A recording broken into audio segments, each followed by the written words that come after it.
पति पत्नी का सच्चा प्यार। एक आदमी ने एक बहुत ही खूबसूरत लड़की से शादी की। शादी के बाद दोनों की जिंदगी बहुत प्यार से गुजर रही थी। वह उसे बहुत चाहता था और उसकी खूबसूरती की हमेशा तारीफ किया करता था। लेकिन कुछ महीनों के बाद लड़की चर्म रोग से ग्रसित हो गई और धीरे धीरे उसकी खूबसूरती जाने लगी। खुद को इस तरह से उसके मन में देखकर डर समाने लगा कि यदि वह बदसूरत हो गई तो उसका पति उससे नफरत करने लगेगा और वह उसकी नफरत बर्दाश्त नहीं कर पाएगी। इस बीच एक दिन पति को किसी काम से शहर से बाहर जाना पड़ा। काम खत्म कर जब वह घर वापस लौट रहा था तब उसका एक्सीडेंट हो गया। एक्सीडेंट में उसने अपनी 2 आंखें खो दी, लेकिन इससे बावजूद भी उन दोनों की जिंदगी सामान्य तरीके से आगे बढ़ती रही। समय गुजरता रहा और अपने चर्म रोग के कारण लड़की ने अपनी खूबसूरती पूरी तरह गंवा दी।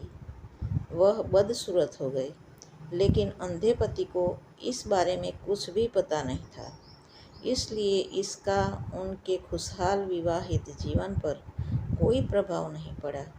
वह उसे उसी तरह प्यार करता रहा। एक दिन उस लड़की की मौत हो गई।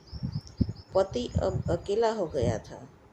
वह बहुत दुखी था। वह उस शहर को छोड़कर जाना चाहता था। उसने अंतिम संस्कार की सारी गतिविधि पूर्ण की और शहर छोड़कर जाने लगा।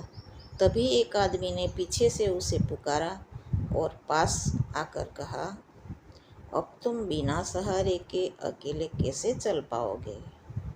इतने साल तो तुम्हारी पत्नी तुम्हारी मदद किया करती थी।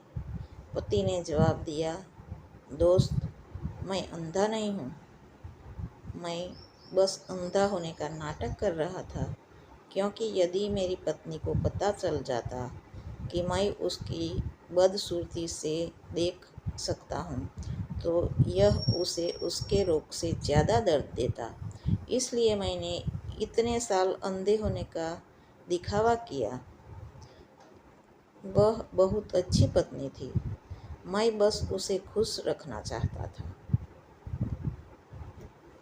यह कहानी से हमें यह सीख मिलती है कि खुश रहने के लिए हमें भी एक दूसरे की कमियों के प्रति आंखें बंद कर लेनी चाहिए और उन कमियों को नज़रअंदाज कर देना चाहिए।